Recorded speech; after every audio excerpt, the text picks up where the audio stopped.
My dear friends, welcome to the Essentials of Inorganic Chemistry. I am your friend Dr. Vidhi Bhatt, presently discussing a chapter entitled Crystal Field Theory. This is the second talk in the series, and today I am going to discuss spectrochemical series, pairing energy, and crystal field stabilization energy. Now, if you are new here, that is, if you have not attended the previous lecture, then I request you to go back and attend the first talk, and then this talk will be very easy for you to understand. So, let us begin the spectrochemical series.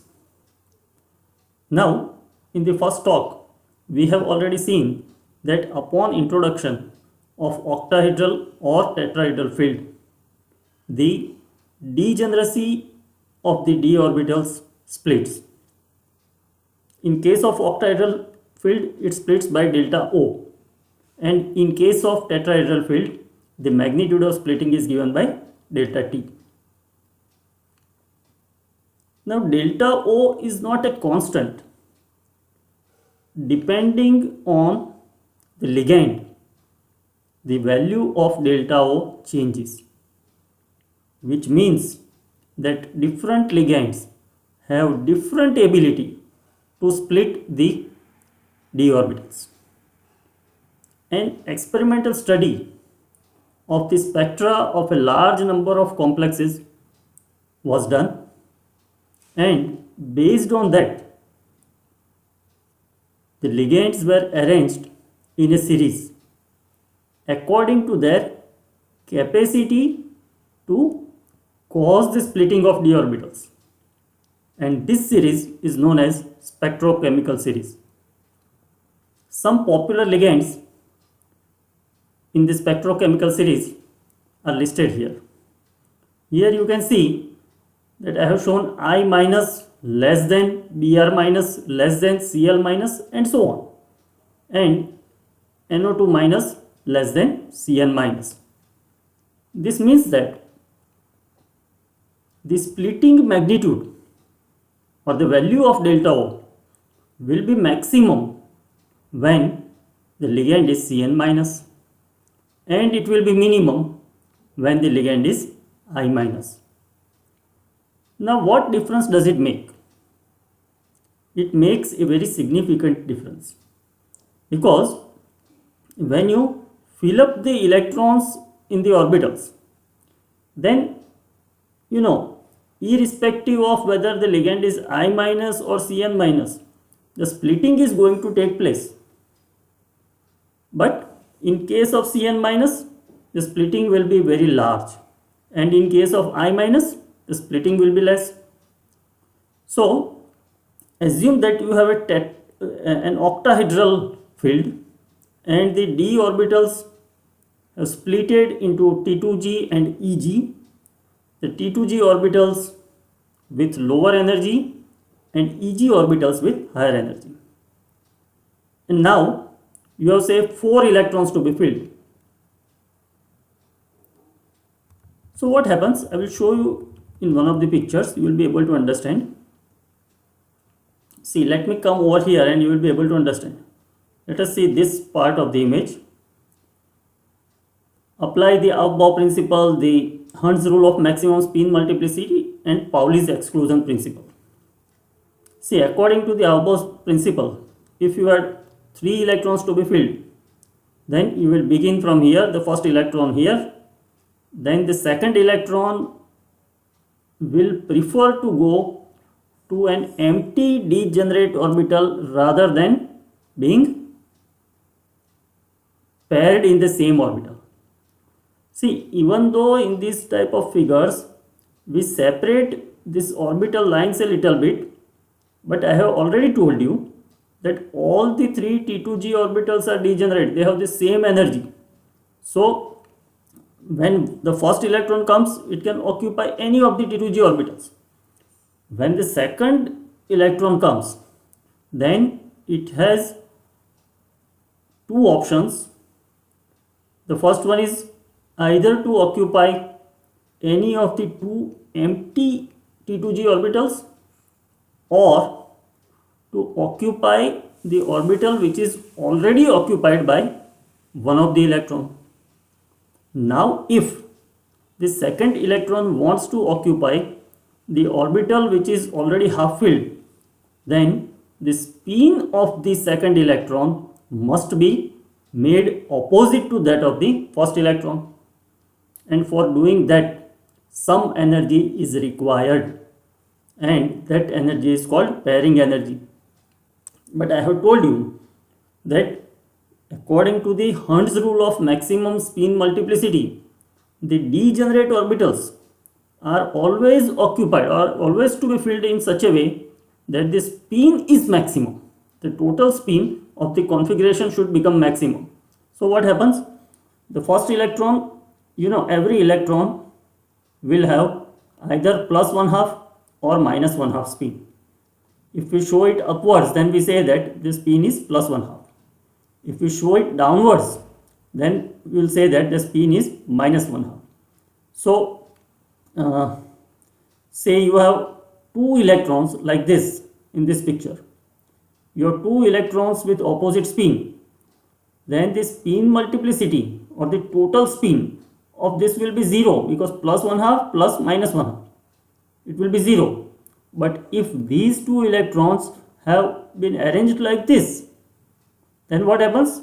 The total spin will be plus one half plus one half. So that it becomes equal to 1. So that is the maximum value. So Hund's rule of maximum spin multiplicity says that the electrons in degenerate orbitals, the orbitals with same energy, should be put in such a way that the total spin is maximum. So the first electron will occupy any of the orbital, but the second electron will occupy the one of the empty orbitals. Again, applying the Hund's rule, you will say that the third electron will occupy the remaining one empty orbital. All these three electrons will have plus one half spin. Therefore, the spin will be plus 1.5. Now, what happens if you have 4 electrons? If you have 4 electrons, then the fourth electron has two options. It can either go to this orbital, the EG orbital, or it can pair with one of the electrons in one of the T2G orbital. Now what will it do? That is the central question.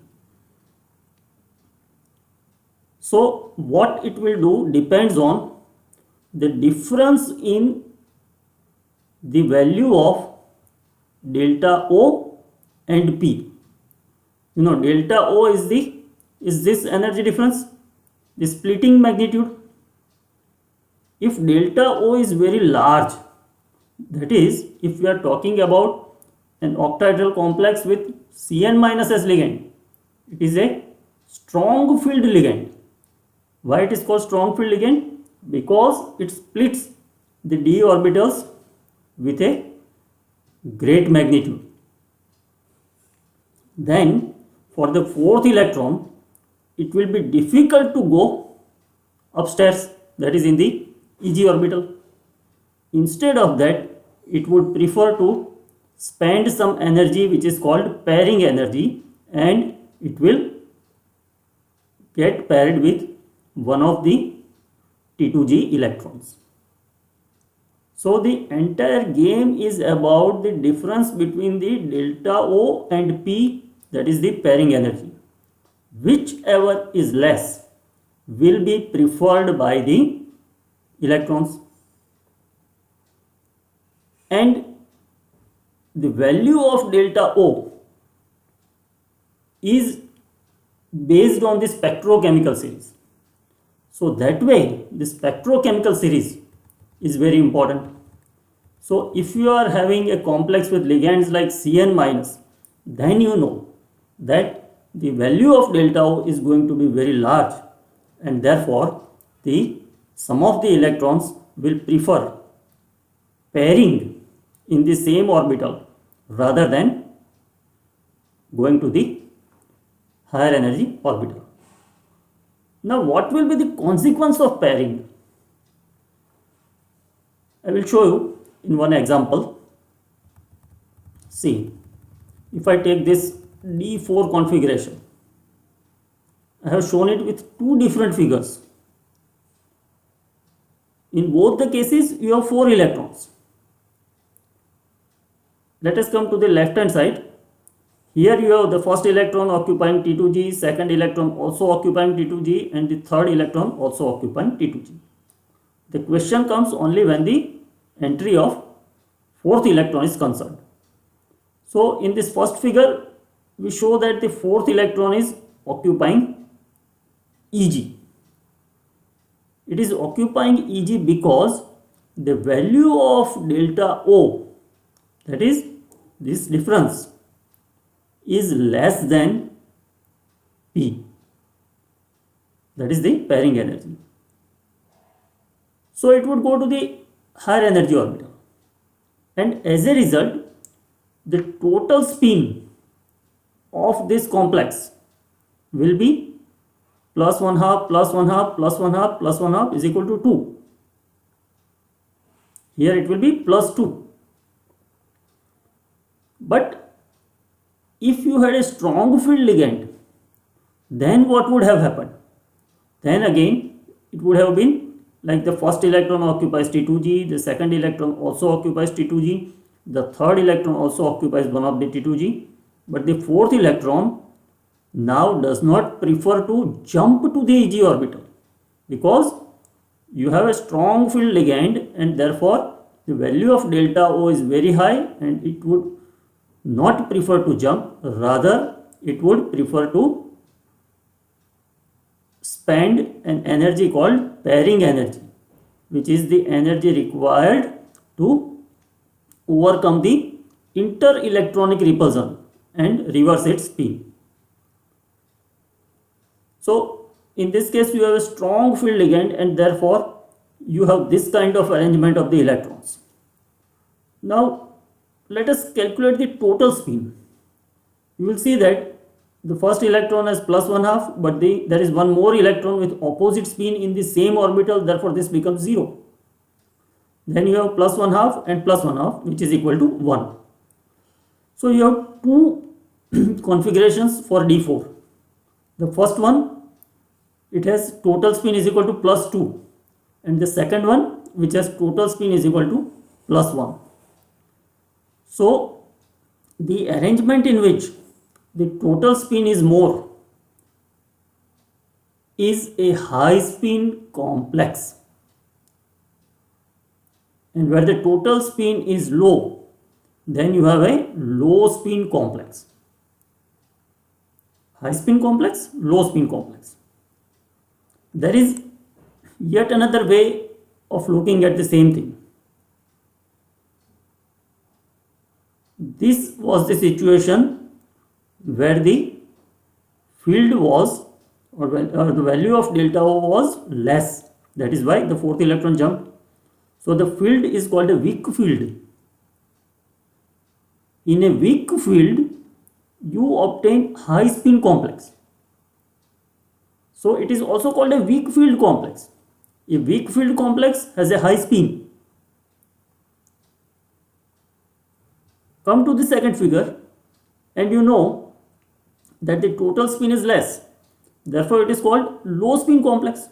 But the low spin complex is a low spin complex because the field was very strong, and therefore it is also known as strong field complex. So weak field gives high spin, strong field gives low spin. Sometimes the high spin complexes are also known as spin free complexes, and the low spin complexes are known as spin paired complexes because there is more amount of pairing. These are free electrons, rather they have free spin. So these are spin free complexes, and these are spin paired complexes. So this was something which was required to be explained to you before moving ahead, and therefore I came here. But then once again we go back to the spectrochemical series. So I hope with this little explanation now you will be able to understand better that ligands like I minus split the d orbitals to a very small extent, and therefore they are weak ligands. They give weak field complexes, and these weak field complexes are high spin or the spin free complexes. And in case of Cn minus, it will be the reverse. Now, the initial members of the series cause lower values of delta O, while the members towards the late end of the series cause greater splitting of the d orbitals. That is what is shown in this spectrochemical series. This spectrochemical series has some limitations. Only the most common oxidation states of the metals are considered in making the spectrochemical series.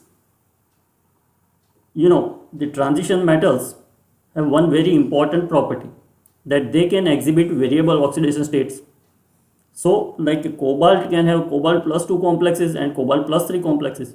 Now, if you have prepared this spectrochemical series with, say, cobalt plus 2 complexes, then the arrangement may not be correct for cobalt 3 complexes.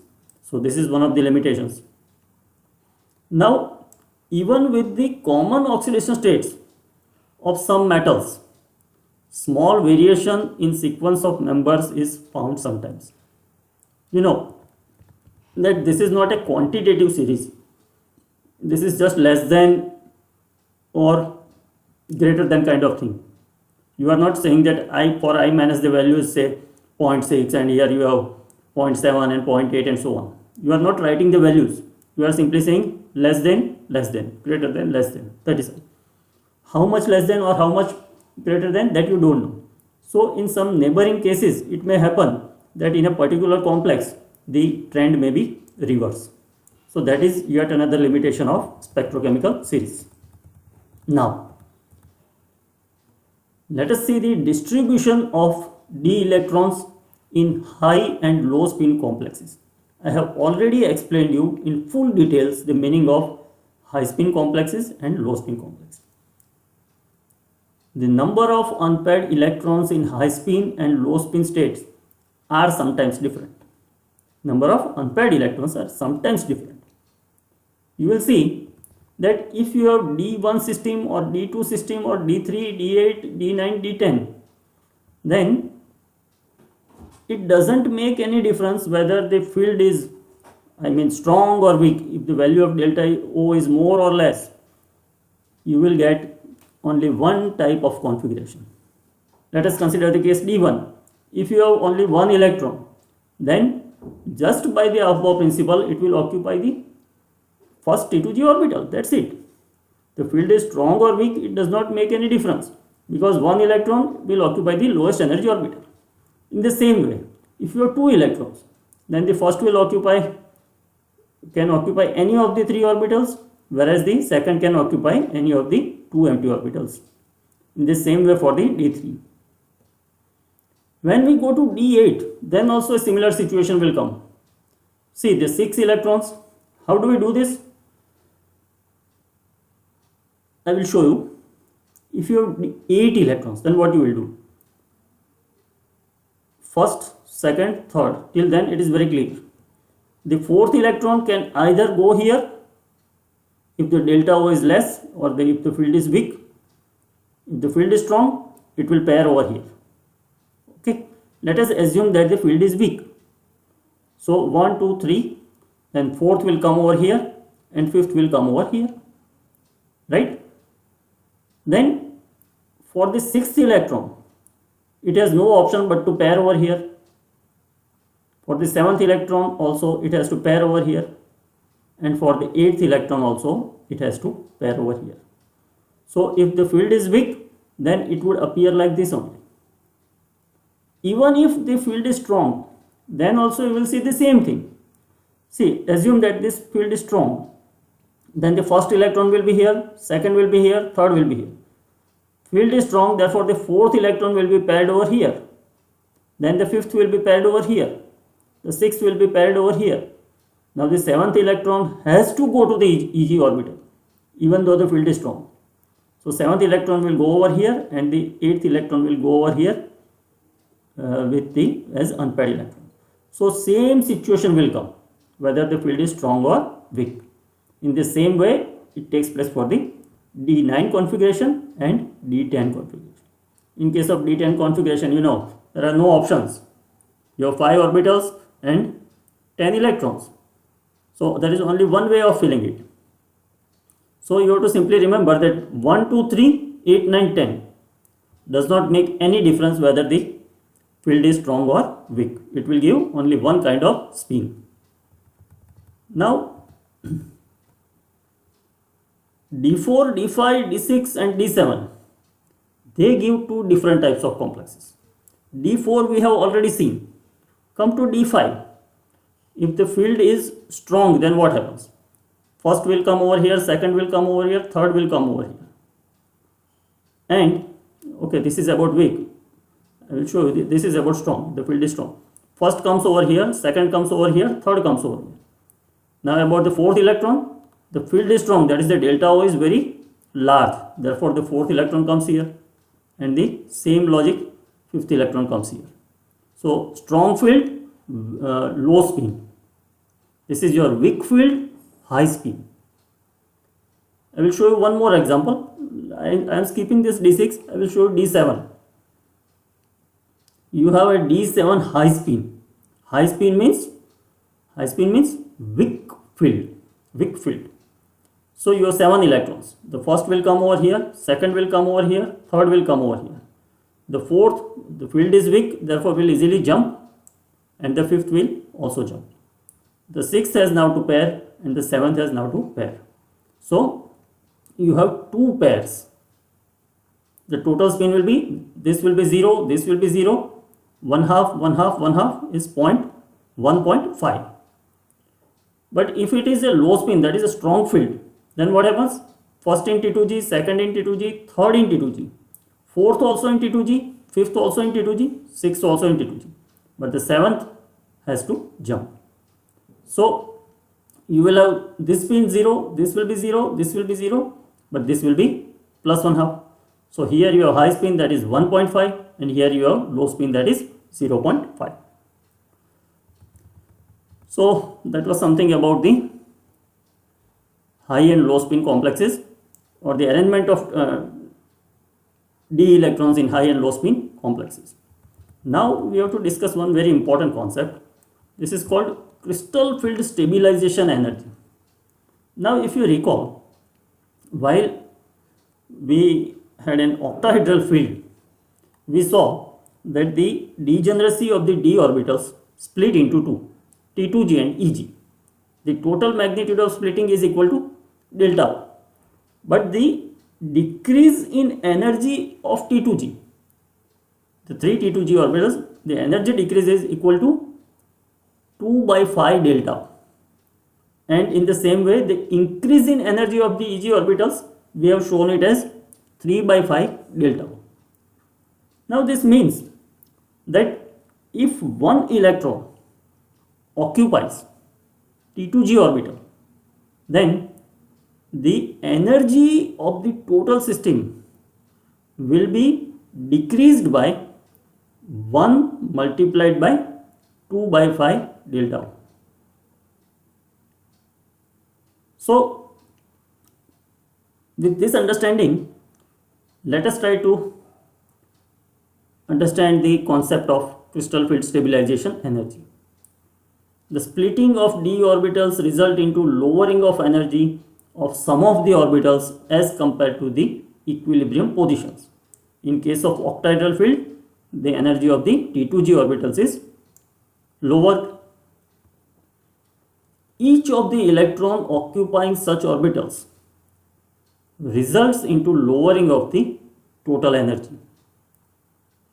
When the number of electrons occupying the low energy orbitals is greater than that of the high energy orbitals, then there is net, that is total.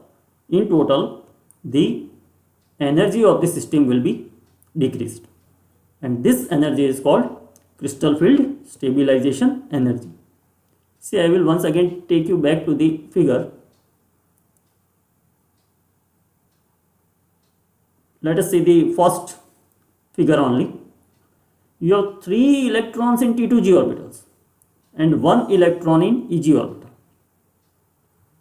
So what happens? 3 multiplied by 2 by 5 delta O is the decrease in energy, and 1 multiplied by 3 by 5 delta O is the increase in energy. So this value will be more. If we want to find out the net result, then you have to subtract this from this, and this being more, the value will become negative, and therefore you will see that the energy is reduced and the stability is increased, and that is called crystal field stabilization energy. What we will do is, first of all, we will prepare an expression or an equation for the crystal field stabilization energy, and based on that we will do some calculations. So let us consider an ion in an octahedral field. Hence the d orbitals will split into T2g with a lower energy, that is 2 by 5 delta O, and EG with higher energy, that is 3 by 5 delta O. Moreover, the amount of energy required for spin pairing of the electrons is denoted by P, per pair. So if it is 1 pair, then 1p, then if it is 2 pair, then 2 multiplied by p. That's all. Thus, the crystal field stabilization energy in octahedral field can be equated as CFSE is the short form. See, this is a very logical equation. You don't need to cram this. You just try to understand this. Number of electrons in T2g multiplied by minus 2 by 5 delta. Why minus? Because it is lowering of energy. Plus number of electrons in EG multiplied by plus 3 by 5 delta. Why plus? Because it is increase in energy. Plus number of electron pairs multiplied by pairing energy. How many electrons were required to be paired? I told you that the electrons have to choose whether they want to jump or they want to pair. If they are required to pair, then also they have to spend some energy. So in calculation of the crystal field stabilization energy, you have to include the pairing energy. Now if you want to calculate the CFSE in case of tetrahedral ligand field, then you know that the splitting is opposite. Therefore, number of electrons in EG multiplied by minus 3 by 5 delta T plus number of electrons in T2g multiplied by plus 2 by 5 delta T plus number of electron pairs multiplied by pairing energy. That is how the simple equation can be.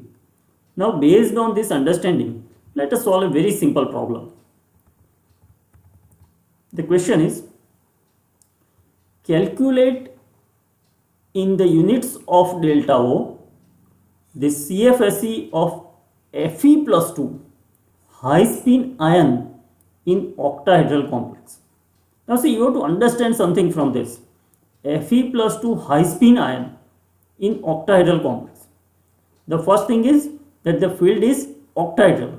Therefore, the splitting will be T2g with lower energy and EG with higher energy. Then high spin. High spin means weak field. Weak field. Which means that delta O will be less than P. You can see here. Here also, from here also you can make out. Delta O is 10,400 and P is 17,600. Then your Fe plus 2. Now for this you need to remember the atomic number of Fe. The atomic number of Fe is 26, and therefore the configuration of Fe is 4s2 3d6, and you have Fe plus 2. Therefore the 2 electrons from 4s are to be removed. So you have a d6 system, and you know that d4, 5, 6, 7 have different arrangements in high spin and low spin. This time you have d6 in high spin. So let us see how we can do it. Here we have a d6 ion in an octahedral field and high spin state.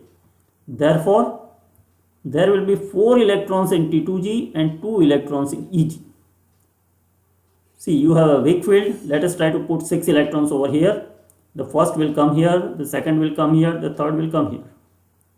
Now for fourth electron, field is weak, therefore it can easily jump. The fourth will come here, the fifth will come here. And the sixth has to compulsorily pair. So it will pair like this. These are the low energy T2G orbitals and these are the high energy EG orbitals. So here you can see that there will be 4 electrons in T2G. 1, 2, 3 and 4. 4 electrons in T2G and 2 electrons in EG. And there is only 1 electron pair. Otherwise, the remaining 4 electrons are free. They are unpaired. Now you apply the equation that I have given. Number of electrons in T2G multiplied by minus 2 by 5 delta O. You have 4 electrons in T2G multiplied by minus 2 by 5 delta O. Plus number of electrons in EG multiplied by 3 by 5 delta O. So 2 multiplied by 3 by 5 delta O. Plus number of electron pairs. How many electron pairs? Only 1. Multiplied by pairing energy P. So this becomes the simple form of our equation. Now substitute the value of delta O over here, delta O over here and E over here. So you will get the value of CFSE, which is equal to 13,400 centimeter inverse, which is the unit. So that was a calculation of CFSE. If you can really understand and do this calculation, then you don't need to solve many problems. Just by solving one problem, you will be able to solve any problem. Now, let us define mean pairing energy, that is capital P. This we have already come across, but I will now formally introduce. It is the energy required per electron pair to overcome the electron-electron repulsion and pair the electrons in the same orbital. That is the definition of the mean pairing energy. This is energy per electron pair. So your mean pairing energy and total pairing energy. For one pair it is P. But for total pairing energy, you have to multiply this P by number of pairs. So the total pairing energy is the summation of the mean pairing energy in a molecule. If there are m number of paired electrons and the mean pairing energy is equal to P, then the total pairing energy is equal to m multiplied by P. So let us see one very simple example. Calculate the total pairing energy for CrH2O6 plus 2 ion in high spin and low spin states. The given value of P is 23,500. So the answers could be like this. If there is only one pair, then the total pairing energy will be equal to 23,500. If there is no pair, then the total pairing energy will be equal to 0. Let us see. You have CrH2O6 plus 2 ion in high spin. So Cr is atomic number 24. So it is, and plus 2. So it is a D4 ion. It is a D4 ion. First of all, let us see it in high spin. High spin means weak field. So here we have chromium plus 2, a D4 ion in an octahedral. Okay, how did you make out that it is octahedral? From this number 6. You have 6 ligands. Therefore, it is octahedral. Here we have chromium plus 2, a D4 ion in octahedral field and high spin state. Therefore, you have total 4 electrons. You have high spin state, that is weak field. So the first electron will occupy T2G, second will also occupy T2G, the third will also occupy T2G, the fourth, because the field is weak, that is the high spin, it will easily jump to the EG. So thus all the electrons will be unpaired. That is the number of electron pairs here will be equal to 0. And now you know that if there are m electron pairs and the mean pairing energy is equal to P, then the total pairing energy is m multiplied by p. But in this case you see that m is equal to 0. Therefore total pairing energy is m multiplied by p, which is equal to 0 multiplied by 23500, that is equal to 0 centimeter inverse. But let us see, if you have a low spin state, that is a strong field, so again d4 ion in octahedral field but low spin, what happens? The 4 electrons, then the first electron T2G, second electron T2G, third electron T2G, and the fourth electron will also have to go to T2G because it is a strong field, it cannot jump. So there will be 4 electrons in T2G and 0 electrons in EG. So what happens? There will be one pair and two unpaired in the T2G orbitals. So here you will have the value of m equal to 1, and therefore m multiplied by p is equal to 1 multiplied by 23,500, that is equal to 23,500 centimeter inverse. So that could be the value of your pairing energy. So I will end this lecture over here, and in the next lecture we will discuss something else. Till then, thank you and goodbye.